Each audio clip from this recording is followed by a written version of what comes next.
Zee Marathi वाहिनीवरील कमळी या मालिकेत कमळीने कामिनीचं सत्य इनामदार कुटुंबासमोर आणलंय. यामुळे कामिनी संतापलेली दिसून येते आणि ती कमळीला धमकावताना पाहायला मिळतं. या सगळ्या प्रकारामुळे कमळी मात्र घाबरलेली असते. आता झी मराठी वाहिनीने मालिकेचा एक जबरदस्त नवा प्रोमो शेअर केला असून त्यामध्ये कामिनी कमळीला धडा शिकवण्यासाठी एक नवं कारस्थान रचताना दिसते. या कारस्थानामध्ये अनेकाही सहभागी असल्याचं स्पष्ट होतंय. या नव्या प्रोमो मध्ये कमळी रुग्णालयात बेशुद्ध अवस्थेत दाखवण्यात आली आहे. तिच्या शरीरात रक्त चढवण्यासाठी सलाईन लावलेली असते. त्याच वेळी कामिनी तिथे येते आणि ती रक्ताची सलाईन कापते. त्यामुळे कमळीचा जीव धोक्यात येतो. कमळीची अवस्था पाहून ऋषी प्रचंड घाबरतो आणि तिच्यासाठी तात्काळ मॅच होणारा ब्लड ग्रुप शोधण्याचा प्रयत्न करतो. याच दरम्यान दुसरीकडे असं दाखवण्यात येतं की राजन महाजन जे कमळीचे बाबा आहेत ते कमळीला रक्त देताना दिसतात. आता मालिकेत राजन हेच कमळीचा बाबा असल्याचं सत्य सर्वांसमोर येईल का? कमळीचा जीव वाचेल का? आणि कामिनी कमळीवर संकट आणण्यासाठी पुढे आणखी कोणते डाव खेळणार हे पाहणं अत्यंत महत्त्वाचं ठरणार आहे. तर मालिकेच्या सध्याच्या ट्रॅक बद्दल तुमचं काय मत आहे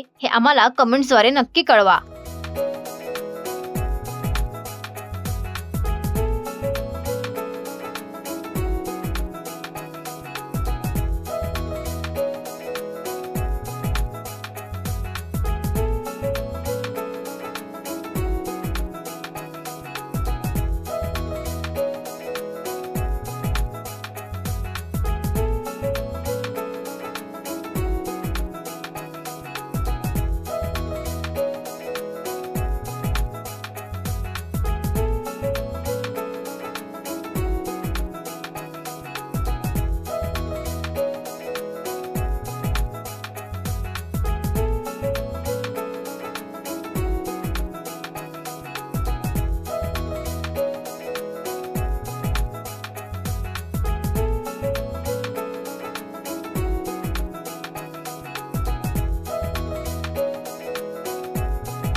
मराठी मनोरंजन सृष्टीमधील मालिका, चित्रपट, नाटक तसेच कलाकारांबद्दलच्या नवीन अपडेट्स जाणून घेण्यासाठी नक्की सबस्क्राईब करा इट्स मज्जा मराठी या आपल्या नवीन यूट्यूब चॅनलला.